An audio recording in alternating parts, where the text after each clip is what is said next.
thank you for joining us on The Skeptic Sidekick, where we delve into ancient societies, the ghosts, the paranormal, UFOs, all looking at it from the perspective of the true believer and from the skeptic perspective. Joining me, my partner, my co-host, my sibling, Kimber Rodriguez. Myself, I am Richard Gregg. And again, let's look into being the skeptic sidekick.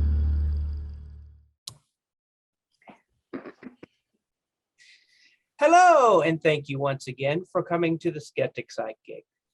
I'm, of course, your host, Richard Gregg, and with me, as always, the generous, good-natured, humane, soft-hearted, sympathetic, and warm-hearted, wonderful sibling of mine, Kimber Rodriguez.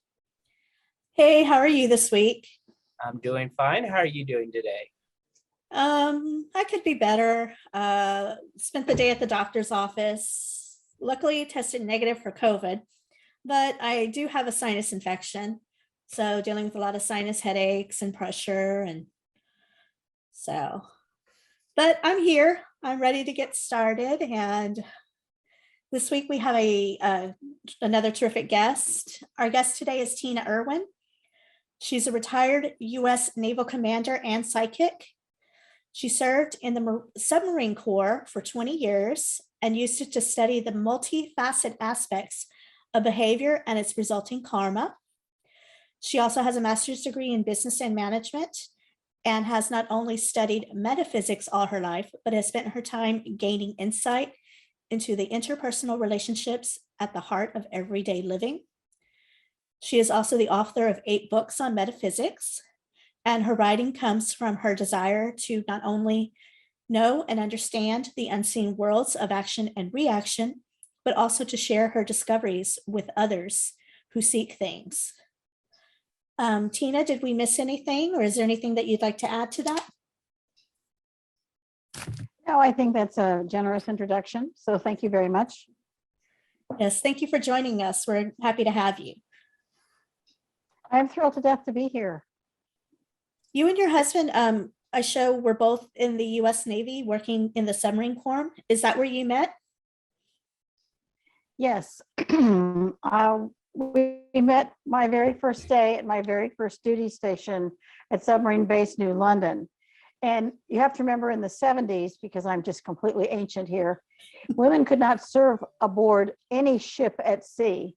So my 20 years were based on shore stations, but I worked for the submarine force for about 20 years. And one of the most dynamic jobs I had, I was the first female instructor in the history of submarine school. And I worked for Commander Submarine Force US Atlantic Fleet, and I designed equipment that protected submarines from terrorist attack. And to do that, I had to visit a lot of submarines. So I've been on every class of submarine made except Seawolf. And I beta tested equipment. And when you're married to a submariner and he spent 42 years at sea, you get to understand that when you deliberately submerge your ship, you have to have a deep and abiding trust in your crew, your ship, and gut instinct. And so I developed a deep respect for these men who go under the water, and they would tell me the stories of what they felt, how they acted on that instinct, which, it has a myriad of names, including psychic ability. And in studying these men, including my husband, I gained a tremendous insight. I mean, my husband and I have been together 49 years. Oh, so it's a very long time. And so I spent a lot of time looking out for him at sea, including an ungodly number of hours, prayer hours, sent to he and his crew over the many, many years. So yes, I did not command a submarine, but I achieved the rank of commander. And I loved the submarine force. These are some of the finest, most patriotic men you would ever hope to meet. They are amazing people. Interesting. As a 4-year veteran of the United States Navy, 2 years on NAVCAM's Guam, and 2 years aboard the USS Implicit, I salute you. Well, thank you. I was the admin officer for Naval NAVCAMS in Naples, Italy, Naval Communication Area Master Station in Naples for Wow. 3 years. Oh, wow. So we provided all the communication to the entire Mediterranean. So I have an understanding of your frame of reference as well. So yeah, I mean, the Navy was awesome. I loved it. I had a blast. I did Awesome. too. It's just my path decided to go a different opposite direction. I did, however, Yes. come out of it with an honorable discharge, so that's a good thing. That's a wonderful thing. Yes. So I read that you and he recognized each other from your past lives together. Does that mean that you believe even the ghost who you've passed on will eventually be reborn? Well, yes, reincarnation has long been a tenet of faiths all over the world, including the Christian faith, but it was removed from the Bible at the Council of Nicaea. I think it was 1428, one of those ancient numbers. And it goes back to basic physics. Energy is neither created nor destroyed. That's a basic law of thermodynamics. So if the energy that animates a human body had to come from somewhere, therefore it has to go to somewhere. And so, I mean, when you operate a submarine, you're doing a ton of physics. So you have to understand the dynamics of energy. When you look at a human body, the energy that animates us comes and goes and fluctuates based on a myriad of factors.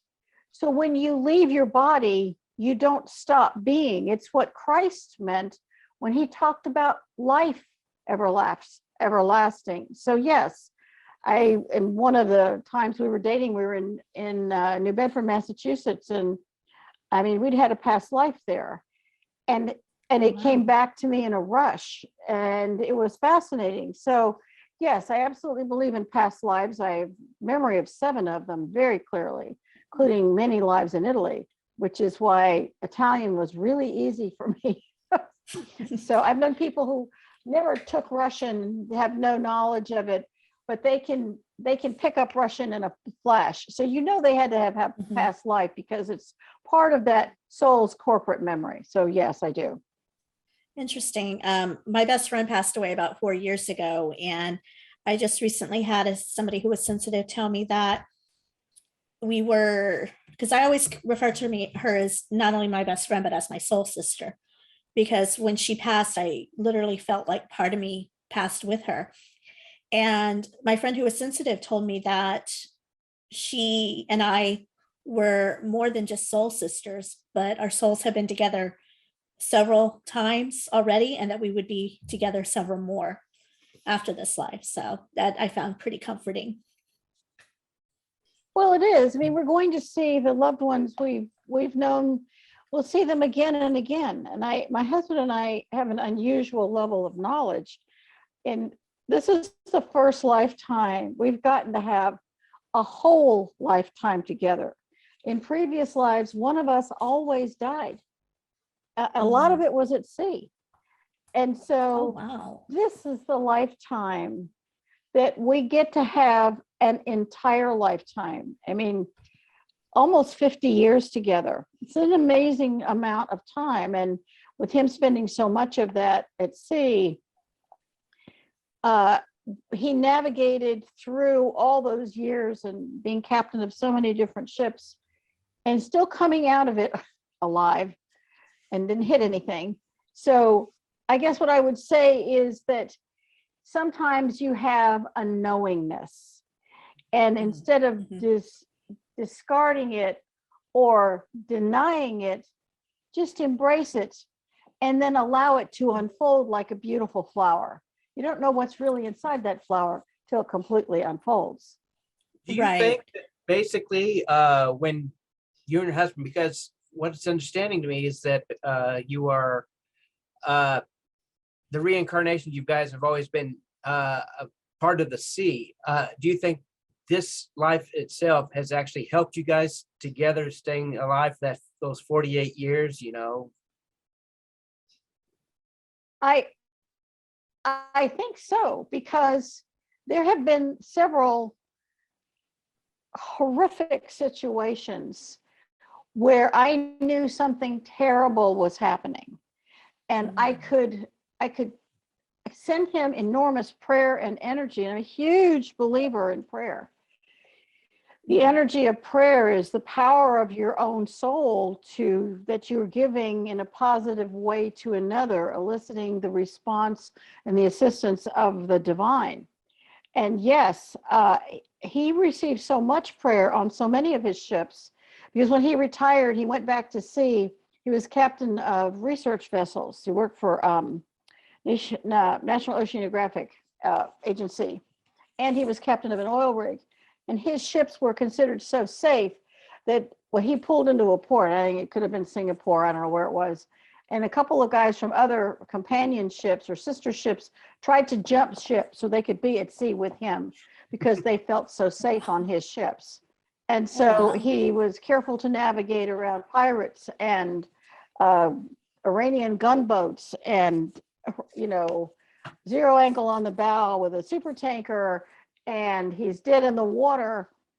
And somehow they came out of this over and over safely. My husband his nickname in the family is Mr. Safety. So the crew knew that he is not going to compromise the safety of the ship. And to support him through love and prayer and a little bit of psychic ability seemed to be very powerful. To answer your question, yes, I do. I think we became literally the dynamic duo. Actually, when I retired from the Navy, he retired a couple of years later. He was really sad because we were Mr. and Mrs. Navy. Before the Navy really had women officers in the 70s, we were an anomaly. We were one of the first married couples in the Navy. People didn't know what to do with us, and so we told them. Going on to your book on crossing over a prayer, it contains about 87 prayers to help the living and the dead. Are these prayers that were inspired by various experiences that you've been in, or are they based off desire to be prepared for any situation you might come across? It's both. I'll put a little picture of it here. It's the Crossing Over Prayer book. It's 88 extraordinary prayers that help the living and the dead. And it started out with the crossing over prayer, and then the suicide prayer, and then the prayer for a murdered loved one. And then people started to write me all over the world and ask me for prayers for specific situations. My alcoholic husband, somebody had an abortion, someone had a miscarriage, and someone's loved one is murdered. How do I pray for them? Someone's going into surgery. What can I do? How can I help my loved one who's dying and I'm far away? What prayer can I use? Because people always say, I'll pray for you. And that's a wonderful sentiment. But what prayer are they using? Some people use the Lord's Prayer, and that's a wonderful prayer to use. Absolutely. But what if you could be just slightly more specific? And that was the purpose of this book. I had one of my clients' son committed suicide, and she allowed her name to be used in this book. And she asked me, she said, I've crossed my son over and I feel so much better, but I want to do more for him. Is there a prayer that I could continue to send him even as he is crossed over? So I wrote one of those that enables her to feel she connects with him in the heaven world, but she's still sending him her love in a very specific prayer. So I had someone from India write me, my husband's an alcoholic. How can I help him, and how can I protect myself? So that's where they came from. People wrote to me from everywhere and said, I need help with this. That's how that came about. It's been a very successful book. So you've said that the psychic ability is not a gift. Do you consider it to be a blessing or a curse for you, or is it somewhere in between? Psychic ability is a responsibility, and you can choose to accept the responsibility, or you can choose to reject it. And a gift you can give away, but when you have psychic ability, it doesn't come with a manual or directions. although I'm actually writing that. And it's a lonely place to be. And perhaps if anyone is listening to this, you know exactly what I'm talking about. When I learned I could see through walls and doors with remote viewing, there's no manuals on this. And the responsibility is tremendous. If you can see a ghost, what do you do with that? Should you be terrified? How do you handle it? If something really dark is coming at you, which has happened to me more than once, how do you handle that? If there's very little information except bits and pieces, it's if we don't talk about that. Well, we need to talk about it because you can't go through life successfully without psychic ability. You can't command a ship or an airplane. You can't drive a car or be a mother or a doctor or a nurse or whatever your profession. You need psychic ability so that you can do your job and do a good job at your job. And so some people have a little bit of it and some people have a tremendous amount of it. So for me, I use it as a tool, and for that I am truly grateful because it enables me to be in service to so many people. So it's a convoluted answer, but I am grateful that I have it, and that I can use it to help others. And I'm constantly honing the skill. I like the way you said that about how we don't talk about it because we should. And that's one of my goals for having this podcast is we grew up, our mother was psychic. She had remote viewing. She had prophetic dreams. She saw spirits, heard spirits, felt things. She's even read our mind a couple of times. And Richard also has these abilities. And I always felt like you said, it's almost like you're ashamed to talk about it because people think, oh, it's evil, or oh, it's wrong, or oh, you're messing with the devil. And so that's why I wanted to do this podcast, just so that we could get the word out there that everybody does have these gifts. It does talk about in the Bible the gifts that God has given. One of them being the gift of foresight, the gift of tongues, and a few others. So my thought was, if these are gifts from God, why are people so ready to say that, oh, they're evil and we shouldn't talk about these things? So that's what I want to do, is bring these things into light so that people can realize that these are gifts. These are wonderful things that we've have given the opportunity to use to help others or to help ourselves. And we shouldn't be afraid of them, or we shouldn't run from them. It shouldn't be so taboo. I couldn't agree with you more. The only reason I don't use the word gift is because you can't give it back. And you can't, it doesn't leave you, and it doesn't come with directions. And it causes so many people to be ostracized or punished for whatever it is that you can do. And there are too many people who have used it to do tarot cards, which will get you in trouble every time, or they do seances, or they take advantage of people. It's one of the reasons it has such a negative connotation. Someone's taking advantage of another person because they can, or they have something that's better, or they're one up on somebody else. And, you know, sometimes people use that ability in a negative way. I'm not a fan of telling people their past lives because it does several things. If you actually do a regression, you have poisoned the well. The person will never know for sure whether or not what they're seeing in that past life is because the psychic said, oh, I see you as, or it really happened. If you have a connection with someone, I mean, I know that several of my family members, we had lives in Atlantis, and we've talked about it. We all remember it. We remember what we did and, you know, where we were and what our jobs were. But other people, I can't say that to other family members. I had this life with you, but I can't tell you because you don't actively remember. If you had a regression, then you would. And so being careful and learning spiritual law can help a lot of people with psychic ability navigate this skill. And you come in with a certain level because you had it in a past life.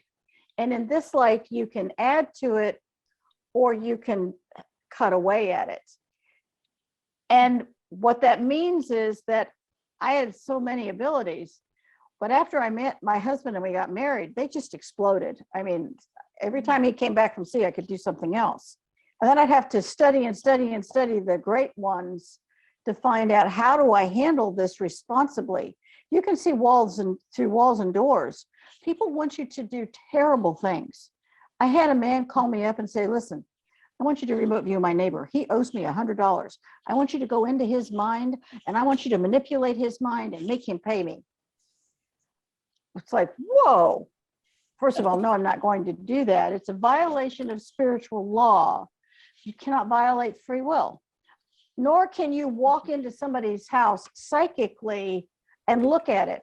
Whether it's like, I can't remote view my son's house without his permission. My youngest son just moved into a new place, and his wife called me and she said, gee, would you remote view the place? Okay, I have permission one time. If I suspect something, I have to call her, ask her and my son's a permission to look a second time, but it's only good for that time. So understanding that you wouldn't just walk into somebody's house and look around, can't do that psychically either. Even if somebody says, spirit told me it was okay, not okay, because you don't know who that quote spirit is. Could be a very dark intelligence, but you can't tell the difference. And that's one of the other elements of learning about psychic abilities. Due diligence. How do you know who you think you're hearing on the other side is the real thing? That is a huge question. Does that make any sense? Well, that again is something that me personally, like I said, I kind of consider my uniqueness as sort of a curse, because I don't know exactly what I am in the middle of, and shall I trust that voice that's inside my head, whether it be a demon or angelic spirit. So I try to keep as low as profile as my psychic abilities are, but I've been told I'm pretty powerful. But Yes. We actually have a comment from one of our group members, Shelly, and she says, I used to have a dream of a past life, just a small clip. I was holding my two older sisters' hands. I was the youngest, and we were walking towards our mom, who was playing the piano. I remember an Indian rug and the red in it. It was a local house, and I knew it was from about the age of 6. Years later, she was telling her cousin, excuse me, excuse me. And she says to her mom, which is her Aunt Holly, they talked about the dream and that she was holding her little sister's hand. So what I'm thinking, Shelley, let me know if I'm understanding you correctly, that you and your cousin had the same dream at the same time. Is that what you're saying? so we're just Give her a moment, see if she responds. In the meantime, speaking of remote viewing, we have heard that your first experience was based off of some negative draining off energy from you. Can you tell us about that experience and how we and our viewers could spot similar psychic leeches of our own? That's a very good question. It's a long, very complicated story. Sometimes if someone has, I don't know, maybe the word destiny, something that they're supposed to do or how they're supposed to help, then it's sometimes other beings can see the future. And I don't use the word spirit because there are ghosts, there are lower realm intelligences, there are black magicians, there are angels, and there are divine beings. And so I begin to separate that out. So when I'm referring to something, I'm very specific about who it is. And I had a computer company. I wrote software. I loved writing software. I thought it was, and designing programs. And I was a value-added reseller for Apple Computer. And I did 20 trade shows for Apple in 1992, 93. And I went to one, and this guy handed me a business card. And from that moment on, my life went to hell in a handbasket. I couldn't breathe. I couldn't see. I couldn't think. I couldn't function. I couldn't drive a car. I couldn't cook. And I reached the point I couldn't walk. And it was as if this was one of the most profound psychic attacks. And I didn't understand psychic self-defense. I did not know the degree that I would need. But karma never wastes energy. I will always be grateful to that Black magician, but because of him, I had to get up to speed really, really fast. I was retired from the Navy by then, and I didn't understand how it worked. I thought I was going to write software, but there was another destiny for me, and it wasn't software. Who knew? So I almost died. I ended up in an emergency room. Basically, the life was being sucked out of me. I could no longer breathe. And I realized what it was. And I started to pray. And a lot of times you go through the long, dark night of the soul. And I prayed for the entire night. And in the morning, I knew I was dying. And I'm not a person who goes to a doctor ever. And I told my husband, he said, should I go to the office? And I said, I'll be dead by noon. And then what will we do with the children? And he said, I guess it's time to go to an emergency room. And I said, I think so, because I can't breathe anymore. I had about 2 hours left. And this is such a prevalent thing that they restored my lungs. I knew what caused it. And I began to learn how to send the energy back. It took me a while, but I learned it. I talked to several doctors who said they're seeing this more and more. There's no reason this person should have no breath. They have no history of asthma, no history of breathing problems. All of a sudden they can't breathe. What is it? One of the physicians I saw was a physician from India. And she said, oh, I got it happen to me. Just a little black magic. You'll be okay. It's like, okay, glad to know that. So I started to study all kinds of psychic self-defense. And since I was shoving the energy back, basically what happened was it began to kill me. And that's what happened. But it also, as I got better, the magician got worse, and the magician started to die. Not because I was trying to kill the guy. I mean, I'm clueless here. I'm still, a youngster in the arts. And all of a sudden, as he's dying, it's like someone opens this television screen and shows me that he's dying. I can see him. I can see what he's dying from. I can see him leave his body and EMS come in. I can see when they start the autopsy. I can see the whole thing. And I can see that he died of what he was giving to me. And when I began to push it back, because I have a karmic and moral right to defend myself. I have children, a husband, a life to live. I wasn't ready to go. And at that moment, as he's leaving his body, my brother was with me and he said, we should cross him over. So I said, okay. So I had no idea how to do that. None. Everybody has a first day. And so I asked for help. I asked the angels for help. I asked God for help. And the next thing I knew, it's like this door opened this way. And I saw this crescent of divine light in my mind's eye.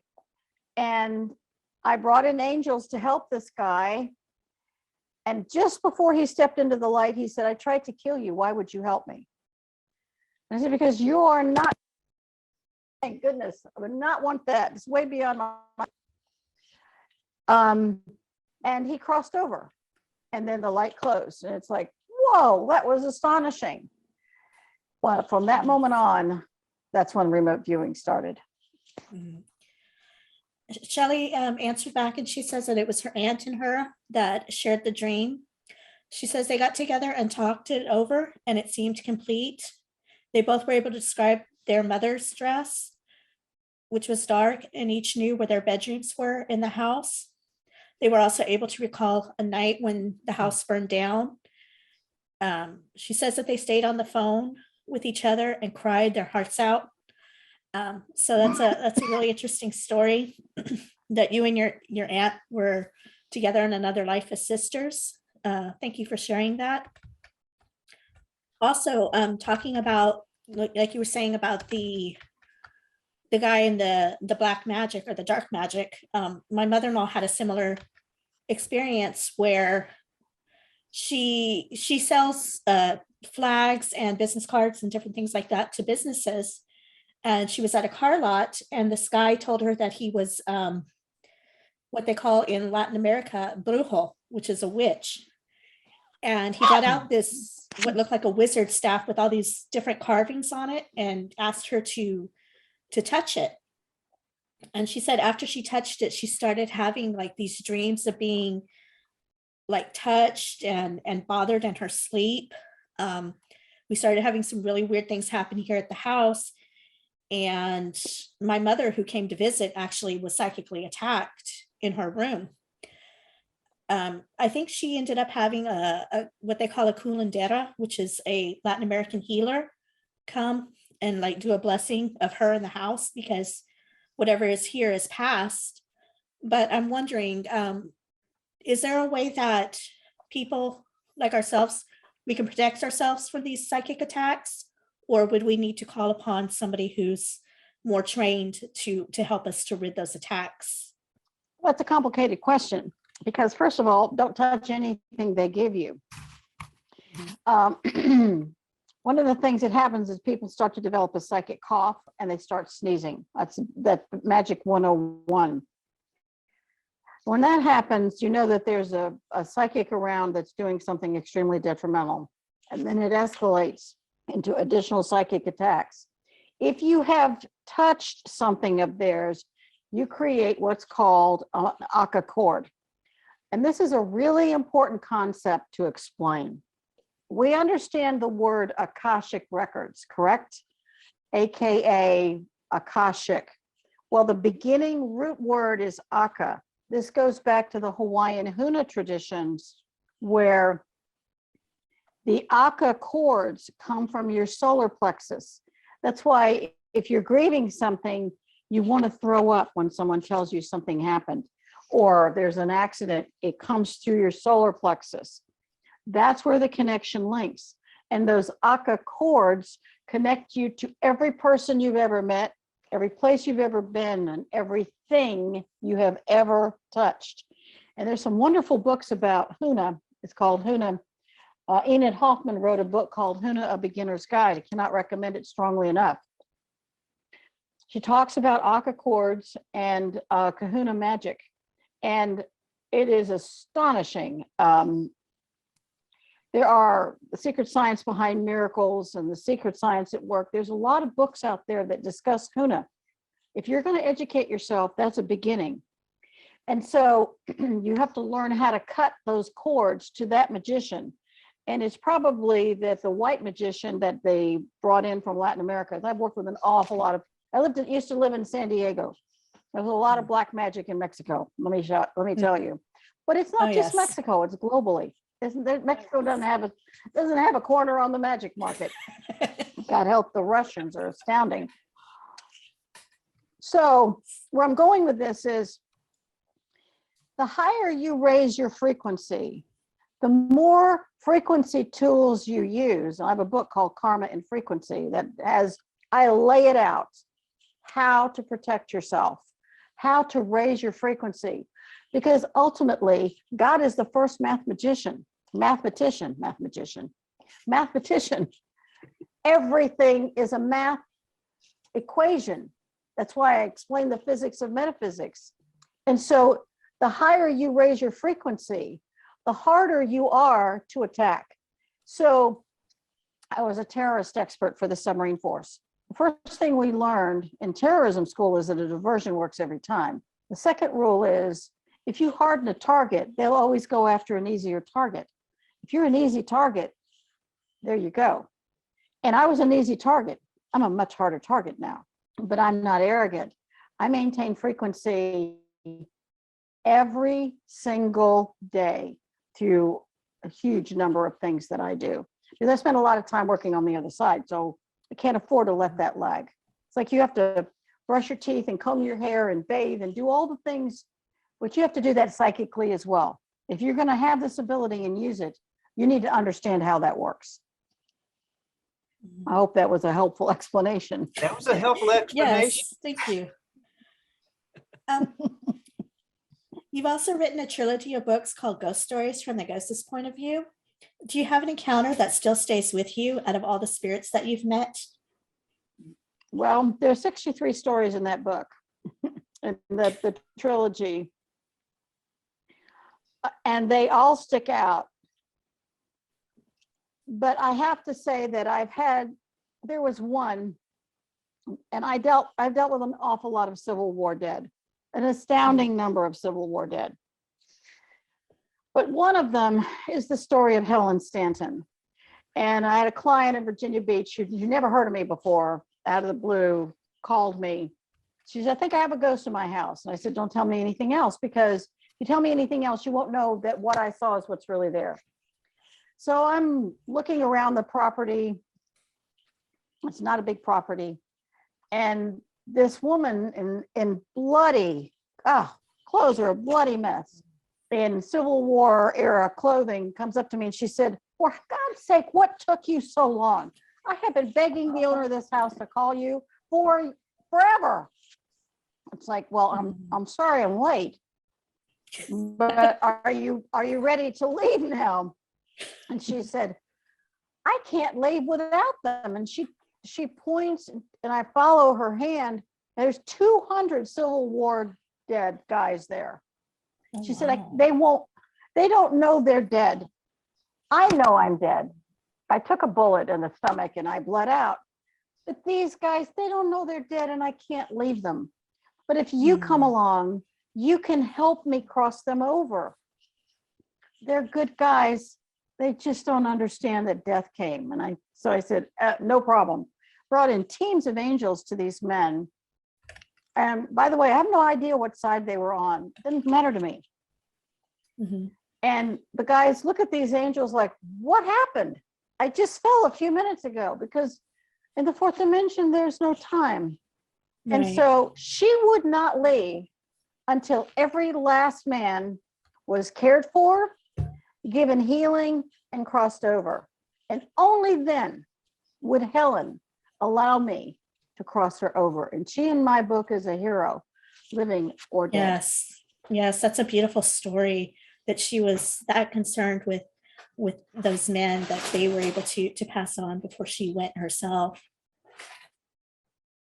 Definitely. It was. And the owner told me she was a wonderful ghost. She loved her, but she felt like she shouldn't keep her. Right. So will you be following up and expanding on the trilogy, or with adding more of these stories, or do you feel like you've already completed the subject and covered everything with it? I don't think you can ever cover it, because people die a myriad of ways. Mhm. And I have stories that happened. Something happened to my grandson a couple months ago. He was, Sorry. 11 months old, and this little girl, I got a phone call from my son saying, the baby won't stop crying, but we've never heard this cry. He acts like he's in pain, but there's nothing wrong with him. Can you look? So I remote viewed the house, and I said, you have a little girl there who's 7 years old, and she followed, my granddaughter home from school, and she's sticking pins in Jack, and she's screaming at him and making faces at him, and he's terrified. Oh. And I said, well, what happened to her? She died in another state. Her parents moved up here to Blaine.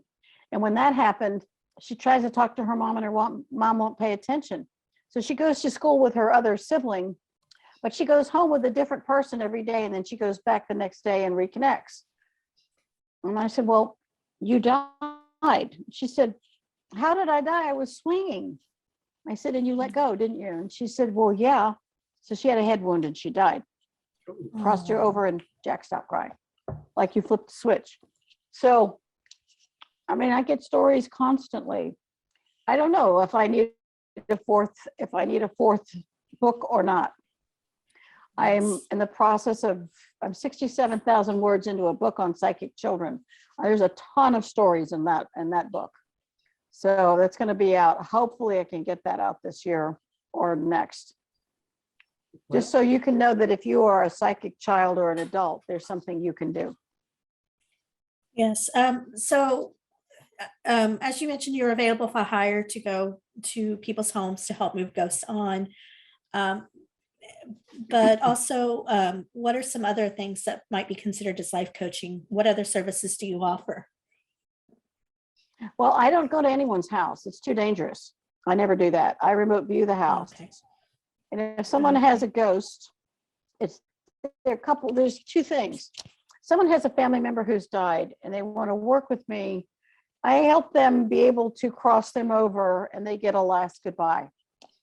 If they just got a house and they think there's something really bad there, then I'll clear the property. If they bought a business property and they want to make sure that there's nothing detrimental, like there was a fire, which means you'll have another fire. If you had a fire before, you will. I also help people understand what's going on in their life. Sometimes people want a past life regression. I do all of those things. And they may not understand their own psychic ability. If they want to work privately to understand what's going on and learn how to develop it and what they can do with their lives and use it, I help them with that too. So, and it's on ghosthelpers.com. I list the services and the prices because I do charge. It's an exchange of energy. Right. And you also have your own channel on YouTube where you cover a lot of topics ranging from PTSD to auras to being haunted by past life fears, as well as sharing your prayers. Will you be returning to that forum to produce more works? Not at this time. I have an awful lot out right now. I want to go ahead and get some of these books finished. And I really love doing podcasts and opening up, different areas. I've done podcasts in Rome and Australia and all over the United States. So I have a lot of work out there and I'm hoping that it reaches people who might need some help. And I'm always grateful for hosts like you for asking some extremely pertinent and important questions. You help an awful lot of people. You may not be aware of it, but you do. Well, thank you. Like I said, we really enjoy doing this show and we love our listeners. And like I said, my goal is to get this out there, that it's okay to have these duties, as you call them, and that it's okay to talk about them and share them, and that there is life after death, that we don't just live and then just turn back into dust, and to let people know that we do carry on through energy and through reincarnation as well and stuff. Do you have any, no, I'm sorry to interrupt. Where can we find you on this great, wonderful World Wide Web? You can find me on ghosthelpers.com. I'm also on tinaerwin.com, either one. You can contact me through those websites. And there's a list of services, and I answer every email personally. So I'm really happy to help. So yeah, and anything that people can do to understand how to help the dead makes a huge difference for the person's soul evolution. Not a problem. I do also see that you can also find all 8 of your books on Amazon, audio, Kindle, and as well as print on demand. Is that right? That is correct. I have 5 audiobooks. I'm still working on the others. It's a lot of work to put out an audiobook. Yes. And any other thoughts or questions that you have, Richard? Well, not tonight, but I do see on the time clock being held up by Rod Serling. Just a joke, not really being held up by Rod Serling, that coming towards the edge of it. Thank you again, Miss Erwin, or should I say retired Commander Erwin, for coming and talking with us this evening. Yes. Oh, you're very, very welcome. I'm thrilled. Yes, and if our listeners and viewers want to hear more of our podcasts, we are on we are on Apple Podcast, Google Podcast, Spotify, pretty much anywhere where you can find podcasts, also YouTube and TikTok. We also have our Facebook page and Facebook groups, skepticpsychics.com. If you have any questions or you'd like to reach out to us, you can reach us at info@skepticpsychic.com or through our website. And we do have a Twitter account. Yes, we have Twitter now. You can reach out to us there as well. And we do ask our listeners to rate us on Apple Podcasts. 5 stars does help us go up, but we will accept any rating. We can always learn from the bad ones as well on how we can improve. And anything else you'd like to add? Thank you for listening in. For the people that are there on Facebook, spread the word. We're here, we're live, and we're the Skeptic Sidekick. And we want to wish you a very pleasant dreams and unpleasant nightmares. Yes, and we'll be back next week on Facebook Live at 7 p.m. Central Standard Time. So we look forward to seeing y'all there. And if you have any questions for our guests or for us, be welcome to leave them in the comments and we'll read them on air. All right. Thank you again and have a great night. Thank you. Bye-bye.